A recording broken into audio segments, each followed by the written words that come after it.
복된 눈을 가지라라는 제목으로 하나님 말씀 증거하도록 하겠습니다. 눈이 보배다, 눈이 보배다 이런 말 들어보셨을 텐데요. 많은 물건 가운데 좋은 것을 용케 잘 찾아내는 것. 마트에 가서도 과일이 이렇게 쌓여 있어도 잘 익은 과일, 상하지 않고 맛있는 그걸 잘 찾는 그런 분들이 계신가 하면, 또 사람들이 미처 발견하지 못하는 것들도 잘 발견하시는 분들이 있어요. 이런 분들을 두고 우리가 눈이 참 보배다 이런 말을 합니다.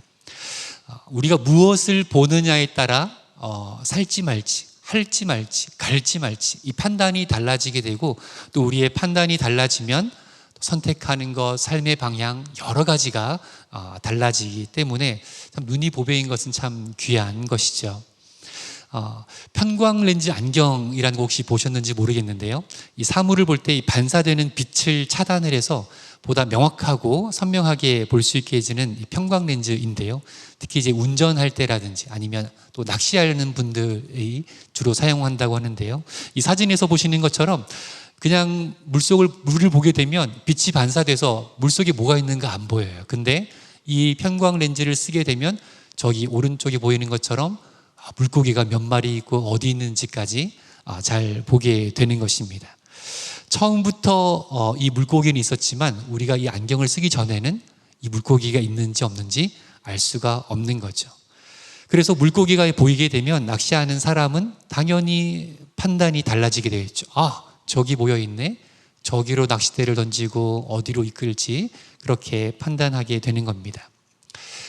또 전쟁 영화나 다큐멘터리 이런 것들을 보게 되면 열화상 적외선 카메라가 등장을 할 때가 있습니다.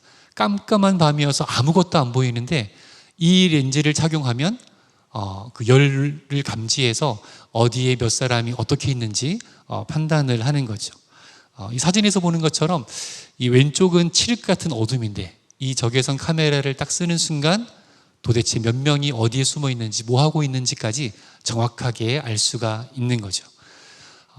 저기 숨어 있는 적들은 깜깜하다고 해서 없는 것이 아니라 단지 우리가 육안으로 보지 못하는 것일 뿐인 거죠. 이렇게 보이지 않던 것을 보게 되면 또 우리는 위험을 피할 수 있게 되고 또 올바르게 판단하게 되고, 전시 상황이라면 또 적절하게 대비를 하고 전투를 할 수 있을 것입니다. 우리 신앙생활도 마찬가지입니다. 우리 눈에 보이지 않는다고 해서 영적인 세계가 없는 것이 아니죠. 또 우리 눈에 보이는 것이 전부인 것도 아닙니다. 하나님의 나라와 약속, 성령의 역사와 사단의 세력은 우리 눈에는 보이지 않지만, 우리 육안에는 나타나지 않지만 분명히 존재합니다. 이 편광 안경이나 적외선 카메라는 없던 것을 만들어내는 것이 아니라 원래 있었지만 이미 존재한 그것을 우리 육안으로 못 보던 것을 보게 하는 도구이죠. 이처럼 우리가 영적인 세계를 실제 볼 수는 없지만 우리가 믿음의 눈을 가진다면, 영적인 눈을 가진다면, 그러면 하나님의 질서 가운데 운영되고 있는 이 영적인 세계를 우리가 보게 되는 것입니다. 그래서 육안으로는 보이지 않지만 영적인 실제 속에서 우리는 살아가야 되지 않습니까? 그래서 우리에게 정말 필요한 것이 무엇이냐면 이 영적인 세계를 보는 눈인 거죠. 저는 오늘 복된 눈이라고 표현을 했는데요. 이 영적인 세계를 본다는 것은 말씀과 성령을 통하여 눈앞의 현실을 하나님의 관점에서 분별하고 판단하고 하나님의 약속과 하나님의 일하심을 바라본다는 그런 뜻입니다. 요한복음 11장에 보면 예수님께서 죽었던 나사로를 다시 살리시는 그런 장면이 나오는데요. 나사로의 죽음 앞에서 사람들은 그 눈에 보이는 현실을 보고 판단하고 이해합니다. 죽음을 보고 슬픔과 절망을 느낍니다. 그런데 예수님께서는 같은 사건을 보시면서도 이 병은 죽을 병이 아니라 하나님의 영광을 위함이요 하나님의 아들이 이로 말미암아 영광을 받게 하려 함이라, 이렇게 말씀을 하세요. 전혀 다른 내용이죠. 사람들이 바라본 현실과 예수님께서 바라보신 현실, 그 상황, 그것은 완전히 똑같습니다. 그러나 그 현실을 해석하는 시선은 전혀 달랐습니다. 사람들은 그 무덤을 마지막 끝 절망이라고 하고 슬퍼하고 애통했지만 예수님께서는 오히려 그곳에서 일하실 하나님, 그곳에서 나타날 하나님의 영광을 얘기하는 것입니다. 오늘 말씀을 통해서 우리의 시선은 그럼 무엇을 보고 있고 어떻게 보고 있고 제대로 보고 있는지, 나의 시선은 어디를 향하고 있으며 나의 시선은 무엇에 민감하게 반응하고 있는지 한번 돌아보기를 원합니다. 또한 우리의 신앙생활이 이 말씀의 인도하심을 따라 하나님의 뜻을 이루는 삶으로 새로워지고 또 영적인 눈과 복된 눈을 갖게 되는 그런 은혜의 시간, 이 밤이 되기를 축복합니다. 우리가 복된 눈을 갖기 위해서 기억해야 될 내용, 세 가지로 적었는데요. 첫 번째입니다. 우리 함께 읽어보겠습니다. 시작. 복된 눈을 가진 사람은 겉사람이 아닌 속사람을 봅니다. 복된 눈, 영적인 눈을 가진 사람은 우리의 겉사람, 드러나는 모습, 겉사람이 아니라 우리 속사람, 내 영혼, 내 심령, 내 중심을 본다는 거죠. 오늘 본문 16절을 우리 같이 한번 읽어보겠습니다. 시작. 그러므로 우리가 낙심하지 아니하노니 우리의 겉사람은 낡아지나 우리의 속사람은 날로 새로워지도다. 아멘. 바울은 자신의 겉사람이 낡아지고 있다 이렇게 말합니다. 여기서 겉사람은 단순히 우리 외모만을 의미하는 것이 아니라 쇠약해지고 결국 죽음에 이르게 되는 우리의 육체, 또 우리의 외적인 존재, 이 모든 것을 가리킵니다. 아시는 것처럼 사도 바울은 그 삶에 수많은 박해와 고난이 있었습니다. 육체는 상처와 아픔과 고통의 흔적이 가득했고요. 환난과 궁핍과 매맞음의 연속이 계속 이어졌습니다. 그는 감옥에 갇히기도 했고 또 여러 번 죽을 위협도 받았습니다. 동족과 이방인에게 배척당했고, 그래서 바울의 삶을 봤을 때 눈에 보이는 조건, 그의 겉사람만 본다면 정말 낙심되는 상황일 수밖에 없었습니다. 그런데 바울은 이렇게 얘기합니다. 우리가 낙심하지 아니한다. 삶은 엉망진창인데, 건강 상태 엉망진창인데, 뼈 부러지고 피부 패이고 아프고 암증과 고통과 질병과 온갖 아픈 것 투성인데 나는 낙심하지 아니한다. 이것은 바울이 고통을 덜 느끼기 때문에, 고통을 안 느끼기 때문에 이렇게 말한 것이 아닙니다. 어려운 현실을 부정했기 때문도 아니고요. 겉사람이 낡아지는 현실보다 성령으로 말미암아 그 속사람이 새로워지는 그 은혜를 이 영적인 눈으로 보았기 때문에 사도 바울은 낙심하지 아니한다 이렇게 말하는 것입니다. 세상에서는 사람들은 주로 우리의 겉사람을 보곤 합니다.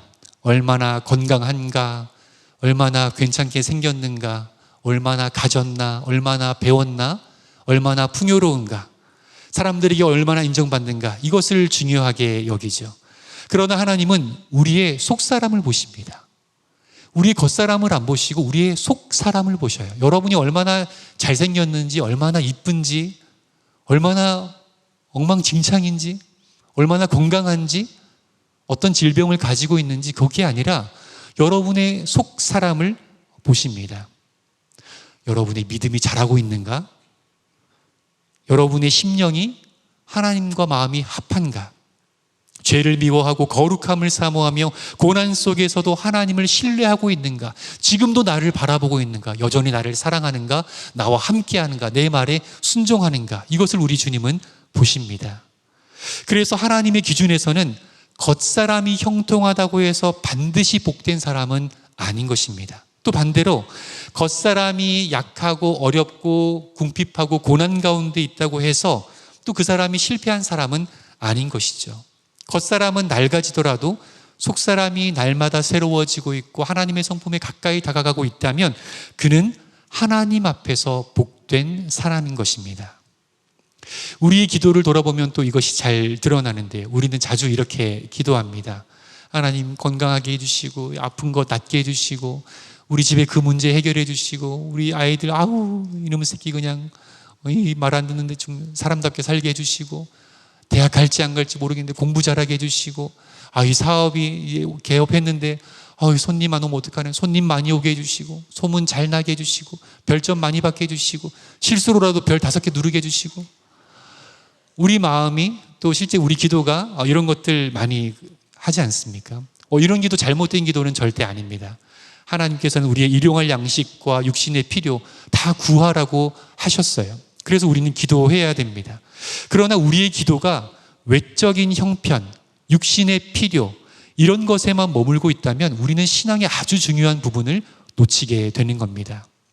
예수님께서는 하나님의 나라와 의를 구하는 것을 우선순위 가장 앞에 두라고 하셨습니다. 그리고 땅의 것만 구하고 겉사람에게 집중하는 것을 경계해라. 겉사람을 채우고 겉사람을 기분 좋게 하고 겉사람을 행복해 하는 것에만 집중하는 것을 경계해라. 이렇게 말씀하세요. 그래서 우리는 속사람이 새로워지기를 간구하고 우리의 삶의 방향을 신령한 것, 영적인 것, 하나님이 기뻐하시는 것, 말씀에 맞게 맞추려고 노력을 해야 됩니다. 주님, 이 문제를 해결해 주실 뿐만 아니라 이것을 통해서 제 믿음이 더욱 커지게 해주세요. 제 중심이 견고하게 서게 해주세요. 제 안의 교만과 욕심을 보게 하시고 주님을 더욱 신뢰하게 하시며 하나님의 살아계심을 믿게 하시고 이 일을 통해서 우리 가족이 구원받게 하시고 안 믿는 사람들이 하나님의 영광을 찬송하게 하시고 이런 역사가 일어나게 해주십시오 라고 우리의 기도의 방향이 그렇게 나가야 하는 거죠. 겉사람의 형편보다 속사람이 새로워지는 것을 더욱 사모하고 또 그것으로 인해 기뻐하는 우리 성도님들 되시기를 주님의 이름으로 축복합니다. 그런데 우리가 속사람을 중요하게 여기며 살아가려고 할 때 방해하는 것이 있습니다. 마음은 그렇게 살고 싶지만 그게 잘 안 되는 이유가 있습니다. 그것은 우리의 욕망이 끊임없이 눈에 보이는 것과 육신적인 것에 그것에서 만족을 취하려고 한다는 이 본성이 있기 때문에 그래요. 본성 자체가 눈에 보이고 육신적인 것에 마음이 가고 필요하고 없으면 절절하게 느껴지는 그 본성이 있기 때문에 그렇습니다. 그래서 우리가 두 번째로 기억해야 될 것이 이것인데요. 두 번째 우리 함께 읽습니다. 시작. 복된 눈을 가진 사람은 육신의 소욕을 분별하고 성령을 따릅니다. 아멘. 갈라디아서 5장 17절 함께 읽습니다. 시작. 육체의 소욕은 성령을 거스르고 성령은 육체를 거스르나니 이 둘이 서로 대적함으로 너희가 원하는 것을 하지 못하게 하려 함이니라. 아멘. 육체의 소욕과 성령의 소욕이 서로 충돌하고 서로 거스른다고 성경은 얘기합니다. 한 번은 제 아내가 이제 병원에서 이제 체질 검사를 받은 적이 있었는데요. 이런저런 검사를 한 다음에 의사 선생님께서 결과를 보시더니 이렇게 진단을 하시더라고요. 비만입니다. 그러더라고요. 살짝 충격이었습니다. 그리고 이어서 하시는 말씀이 더 충격이었어요. 이렇게 보니까 원래 체질이 이 살이 찌는 체질이 아니라는 거예요. 살이 찌는 체질이 아닌데 식욕이 체질을 이겼다라고 얘기하시더라고요. 자기 자신과의 싸움에서 이긴 사람 별로 못 봤는데 그때 이후로 아내를 좀 대단하게 보게 됐습니다. 식욕이 체질을 이겨버렸어요. 원래 살이 찌는 체질이 아닌데. 참 재밌게 들었는데요. 그만큼 우리의 육신의 욕구, 이게 참 강하다라는 거예요. 이 욕구가 계속 발동하다 보면은 그 욕구를 쫓아가게 되는 거죠. 아이들도 잠자고 싶은 욕구, 먹고 싶은 욕구가 있잖아요. 근데 이제 먹으려고 할 때 잠이 너무 오면은 먹다가도 자더라고요. 강한 욕구가 더 약한 욕구를 이겨버리더라고요. 우리 인간이 그런 존재입니다. 그런데 이 체질을 이겼다, 이거는 그렇게 심각한 문제가 아닐 수 있습니다. 우리에게 더 심각한 문제는 우리 육체의 이 소욕이 성령의 소욕을 이기려고 한다는 거예요. 성령이 원하는 것을 못하게 하려고 하고 성령께서 명령하신 것을 거스른다라는 거죠. 우리가 예수님을 믿고 성령께서 우리 안에 거하시게 된 이후 이 싸움은 계속되고 있습니다. 우리가 이 생을 마감할 때까지 이 싸움은 계속될 것입니다. 내 감정대로 하고 싶은 마음과 말씀에 순종하려는 마음이 계속 충돌할 것이고요. 피할 수 없는 이 싸움 우리가 매일매일 해 나가야 하는 거죠. 그런데 이 싸움에서 육신의 소욕이 이겨버리면 그건 죄가 될 것이고 성령의 소욕이 이겨버리면 의가 되고 우리의 기쁨이 되고 소망이 되고 생명이 될 것입니다. 로마서 8장 6절에서 이렇게 말씀합니다. 함께 읽습니다. 시작. 육신의 생각은 사망이요 영의 생각은 생명과 평안이니라. 아멘. 이 두 소욕은 공존할 수가 없어요. 반드시 하나가 이겨야 끝나는 싸움인데, 그런데 육신이 이겨버리면 사망으로 이어지고 영의 생각, 성령의 생각이 이기면 생명과 평안으로 이어진다 말씀합니다. 그래서 복된 눈을 가진 사람은 육신의 욕망과 이 성령의 인도하심이 충돌할 때 어느 것을 내가 선택해야 되는지, 어떤 감정을 따라야 할지, 어떤 판단을 믿어야 할지 분별하고 결국에는 성령을 택하는 사람이 진짜 복된 눈을 가진 사람인 것입니다. 그런데 이 성령의 뜻을 분별하고 따르는 일, 그냥 교회 다니다 보면 저절로 되는 게 아니거든요. 우리는 눈앞에 보이는 이익과 즉각적인 만족에 이끌려가기 쉬운 그런 연약한 존재이기 때문에 그렇습니다. 가룟 유다도 보십시오. 예수님과 함께 다니며 그렇게 훈련받고 정말 주옥 같은 설교를 매일 듣고 기적을 체험하고 병자를 치유하고 귀신을 몰아내고 그렇게 예수님 가까이 있었음에도 불구하고 은 30에 눈이 멀어버린 거예요. 육신의 소욕이 확 들어와 버리니까 정말 귀중한 가치를 뒤로 해버리고 육신의 소욕을 택하더라는 겁니다.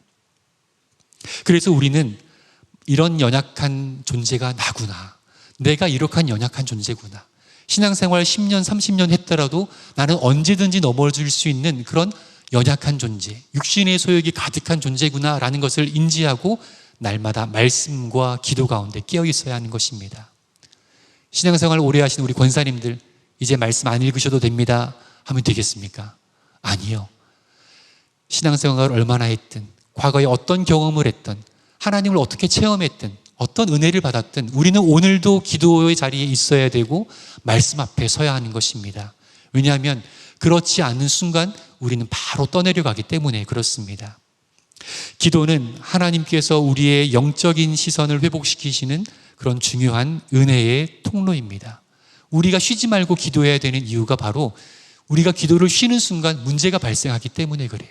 우리가 기도를 쉬는 순간, 하나님과의 연결이 잠시 중단되는 순간, 하나님의 음성에서 잠깐 귀를 닫는 순간 바로 육신의 소욕이 올라오고 육체의 필요가 느껴지게 되고 세상의 근심이 엄습해오고 세상의 두려움이 나를 장악하게 될 것이기 때문에 그렇습니다.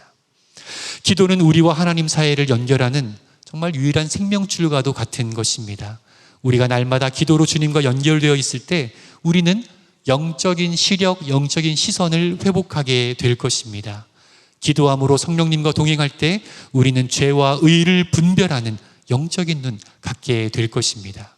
우리를 위협하는 두려움과 염려도 찬송과 기도를 쉬지 않는 그 하나님의 자녀에게는 전혀 위협이 되지 않는 겁니다. 저는 집에서 아이들과 큰 방에서 같이 자거든요. 자려고 이제 불을 다 끄고 할 때 아이들이 한 번씩 이제 주방에 가서 이제 물을 마시고 오려고 하거나 아니면 자기 방에 가서 뭘 가지고 오려고 할 때가 있습니다. 그러면 아이들이 이 밤에 불 다 꺼진 집에 혼자 나가는 게 무서운가 봐요. 아직도 무서운가 봐요. 그래서 나가기 전에 뭐라고 하냐면 계속 아빠를 부릅니다. 아빠, 아빠, 아빠, 응, 아빠, 응, 아빠, 응, 아빠, 응. 다시 큰 방으로 뛰어들어와서 자기 이불 속에 들어갈 때까지 아빠를 계속 부릅니다. 그러지 말고 불 켜고 가. 그래도 불을 켜도 무섭다 그래요. 그래서 큰 방을 나가는 순간부터 들어올 때까지 아빠, 아빠, 아빠, 아빠, 아빠 둘 다 그러더라고요. 전 그걸 보면서 기도가 이런 건가 하는 생각이 들더라고요. 현실은 참 두려운데, 현실은 무서운데 아빠와 연결되어 있고 하나님과 연결되어 있으면 그 두려움을 이길 수 있는 거예요. 하나님께 기도하고 있고 하나님의 응답이 있고 하나님과 내가 기도와 찬송 가운데 연결이 되어 있으면 현실이 두려우면 변하지 않았지만 여전히 어둡고 여전히 무섭고 여전히 힘든 상황들이 있지만 그럼에도 버티게 하고 살아내게 하고 끝내 아버지 품으로 돌아갈 수 있는 그 소망을 갖게 하는 것, 이게 기도가 아닌가 싶습니다. 창세기 13장에 보면 아브라함과 롯이 애굽에 갔다가 다시 나오는 장면이 나옵니다. 다시 이제 가나안 땅으로 가려고 할 때 아브라함과 롯의 그 목자들이, 양들이 서로 충돌하다 보니까 이제 갈라서려고 합니다. 그래서 롯에게 먼저 제안을 해요. 네가 우하면 나는 좌하겠고 네가 좌하면 나는 우하겠다. 그래서 피차 갈라져서 서로 싸우지 말자. 이렇게 먼저 선택권을 줍니다. 그때 롯이 눈을 들어서 보니까 이 동쪽이 훨씬 좋아 보이는 거예요. 소돔과 고모라가 있고 풍족하고 풍요롭고 먹을 것이 있고. 그래서 롯이 우를 택합니다. 그리고 아브라함은 좌를 택합니다. 현실적으로 보면, 육신적으로 보면 롯의 선택이 지혜로운 선택이죠. 잘 선택한 거고 옳은 선택을 한 거고 유익이 되는 선택을 한 것입니다. 그런데 결론 아시는 것처럼 그 소돔과 고모라 땅은 죄악이 가득했고 하나님의 심판의 칼날이 부들부들 떨리는 그런 악이 가득한 곳이 소돔과 고모라였습니다. 육신적으로는 더 많이 먹을 수 있고 더 많은 것을 마실 수 있고 더 많은 것을 취할 수 있었을지는 모르겠지만 하나님 앞에서는 전혀 그렇지 않고 오히려 무서운 심판을 받게 된 것을 우리가 알고 있습니다. 갈라디아서 5장 16절에 이렇게 말씀합니다. 함께 읽습니다. 시작. 내가 이르노니 너희는 성령을 따라 행하라. 그리하면 육체의 욕심을 이루지 아니하리라. 아멘. 우리가 선택을 하고 살 때에 우리에게 좋아 보이는 것이 있고 괜찮아 보이는 것이 있습니다. 나의 필요를 채워주는 선택들이 있습니다. 그런데 그것보다 더 중요하고 본질적으로 고려해야 될 선택은 무엇이냐면 누구와 함께 하는가 하는 선택입니다. 여기 본문에는 성령을 따라 행하라 이렇게 말했는데요. 성령을 따라 행하라 이 말을 직역하면 성령 안에서 걸으라, 성령님과 함께 걸으라, 성령님과 동행하라 이 뜻입니다. 그러니까 어떤 장소에 가야 살고 어떤 장소에 가야 유익이 되고 무엇을 해야 누구를 만나야 유익이 되고 기쁨이 되고 만족이 되는 것이 아니라 내가 주님과 연결되어 있고 성령 안에 있는가, 이것이 중요하다라는 거예요. 그래서 사랑하는 성도님들, 우리가 날마다 기도로 하나님과 연결되어 있어야, 그래야 하나님의 인도를 받으며 성령 안에서 걸으며 그제서야 우리가 참 생명과 평안의 길을 살 수 있고 누릴 수 있게 되는 줄로 믿으시기 바랍니다. 우리 눈이 보기에 좋은 선택이 아니라 하나님이 함께 하시는가, 하나님이 인도하시는가, 성령님과 동행하는가, 그것을 생각하고 고민하면서 기도하는 우리 성도님들 되기를 축복합니다. 세 번째입니다. 함께 읽습니다. 시작. 복된 눈을 가진 사람은 잠시의 환난 넘어 영원한 영광을 봅니다. 자, 17절과 18절 함께 읽습니다. 시작. 우리가 잠시 받는 환난에 경한 것이 지극히 크고 영원한 영광에 중한 것을 우리에게 이루게 함이니 우리가 주목하는 것은 보이는 것이 아니요 보이지 않는 것이니 보이는 것은 잠깐이요 보이지 않는 것은 영원함이라. 아멘. 바울이 겪은 환난, 실제로는 가벼운 그런 삶이 아니었습니다. 매 맞고 옥에 갇히고 죽음에 위협받고 굶주림과 배척과 미움과 오해를 다 받았습니다. 그런데도 바울은 그것을 두고 잠시 받는 가벼운 환난, 그렇게 얘기해요. 매년 매해마다 고통과 어려움이 계속 이어지고 있는데 바울은 잠시 받는 가벼운 환난 그래요. 지속되는 굉장히 고통스러운 삶인데도 잠시 받는 가벼운 환난이라고 표현합니다. 이것은 바울이 당했던 고난 그 자체가 작았기 때문이 아니라 그것과 비교할 영광이 너무도 크고 아름답고 위험 있고 큰 것이기 때문에 바울이 이렇게 얘기하는 것입니다. 그래서 바울이 주목한 것은 장차 누리게 될 영광, 이것을 주목한 것입니다. 여기서 주목한다라고 한 것은 잠깐 일시적으로 바라본다, 집중한다 이런 것이 아니라 삶의 시선과 목표, 삶의 모든 것을 그곳을 향해서 고정한다, 이것이 바로 주목한다는 뜻입니다. 비록 바울이 겪고 있는 현실은 고통과 괴로움으로, 아픔으로 가득 차 있지만 바울은 현실을 부정하거나 또 고난을 가볍게 여기라고 말하지 않았습니다. 또 믿음으로 살면 괜찮아 라고 자기암시적으로 말하지도 않았습니다. 그러나 믿음의 눈을 가진 이 바울은 현재의 고난이 전부가 아니라 잠시 지나가는 고난, 잠시 지나가는 것임을 알았고, 그리고 지극히 크고 영원한 영광이 마지막 해피엔딩으로 주어질 것이라는 것을 믿음의 눈으로 보았기에 지금 아무리 고통스러워도 잠시 지나가는 것으로 고백할 수 있는 것입니다. 바울처럼 복된 눈을 가진 사람은 영원의 때를 바라보며 살게 됩니다. 이 땅에 더 많은 것을 얻으려, 더 많은 것을 누리려, 더 많은 기쁨을 취하려 하지 않고 영혼의 때에 주시는 그 상급과 기쁨이 얼마나 큰지를 볼 수 있는 사람은 이 땅의 것을 아무것도 아닌 것처럼 무가치한 것으로 여긴다라는 거예요.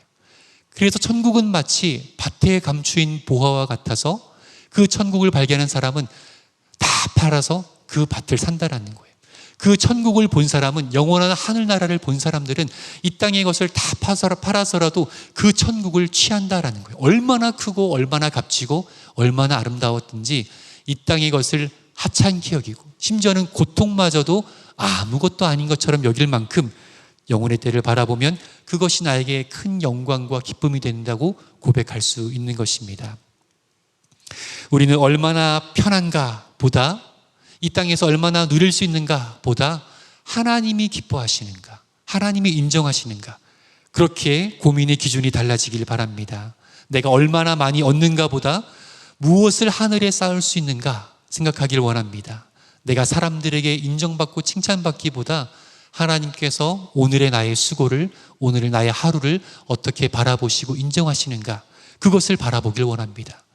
그 믿음의 눈을 가질 수 있다면 사람들이 뭐라고 하든 신경이 안 쓰이는 거예요. 네가 나쁜 사람이다, 네가 잘못했다 한들 주님이 인정하시면 그것으로 족한 사람은 사람들의 핍박과 오해와 모욕 가운데도 흔들림이 없는 거예요. 스데반이 그랬던 것처럼 천국을 보니까 사람들이 돌을 던져도 개의치 않더라고요. 사람들이 죽인다 그래도 겁먹지 않더라고요. 천국을 보고 영혼의 때를 보고 영적인 세계를 본 사람들은 이 땅의 그 어떤 것도 영향을 받지 않는 굳건한 사람으로 서 있는 것을 우리가 보게 됩니다. 우리에게 이 믿음의 눈이 있기를 소망합니다. 같은 물결을 보아도 편광 안경을 쓴 사람들은 그 물 밑에 있는 물고기를 보고 그 물고기를 잡으려 합니다. 같은 어둠 속에 갇혀 있어도 적외선 카메라를 착용한 사람들은 그 가운데 숨어있는 적군을 발견하고 대처를 합니다. 마찬가지로 우리가 같은 현실을 살아가고 똑같은 상황에 직면한다 하더라도 믿음의 눈이 열린 사람은, 이 영적인 눈을 가진 사람은 하나님의 크고 위대한 그 뜻을 발견하고 보고 그것을 취하려 하고 그것을 따라가고 그것을 주목하여 나가게 될 줄로 믿습니다. 오늘 말씀을 정리하겠습니다. 복된 눈을 가진 사람은 우리의 겉사람, 형편, 겉모양이 아니라 날마다 새로워지는 나의 속사람에 주목한다는 것. 또한 복된 눈을 가진 사람은 육체의 소욕을 분별하고 성령의 소욕, 성령님의 인도하심을 따르고 그것이 진짜 복이구나를 깨닫는 사람이라는 것.